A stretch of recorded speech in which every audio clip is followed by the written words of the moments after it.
আপনাদের আগে জন্ম নেওয়া অনেক পলিটিক্যাল পার্টি যাদের প্রতীক এখনো গ্রাম অঞ্চলের মানুষ কিন্তু এখনো ওইভাবে মনে রাখতে পারে না যে প্রতীকটা আসলে ওই দলের কি।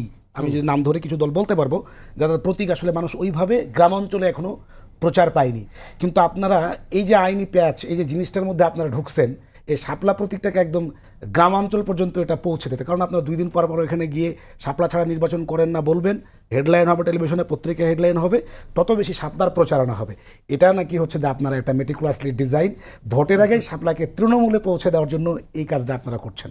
এমনই অভাগা আমরা যে ভিকটিম হওয়ার পরেও কাঠগড়ায় যে শাপলা আমাদেরকে দিচ্ছে না, এটা জনগণের কাছে বিচার দিচ্ছি। আমি গতকালকে আপনারাই কাভার করেছেন, একটা শিক্ষকদের একটা সমাবেশে গিয়েছিলাম প্রেস ক্লাবে, সেখানে আমি তাদের কাছে বলেছি যে আপনাদের দাবির প্রতি সমর্থন আছে, আমাদের একটা বিচার আছে আপনাদের কাছে। বিচারটা হচ্ছে এই, ইলেকশন কমিশন আমাদের সাথে এই করছে, আপনারা আমাদের পাশে থাকেন। আমরা তো ভিকটিম মানে হচ্ছে আপনি সহানুভূতি পেতে চাইবেন। কারণ এটাও যদি আমাদের দোষ হয় তাহলে তো, যেটা আমি বললাম যে অভাগার যেদিকে চায় সাগর শুকিয়ে যায়, আমাদের হয়েছে ওই দশা আর কি।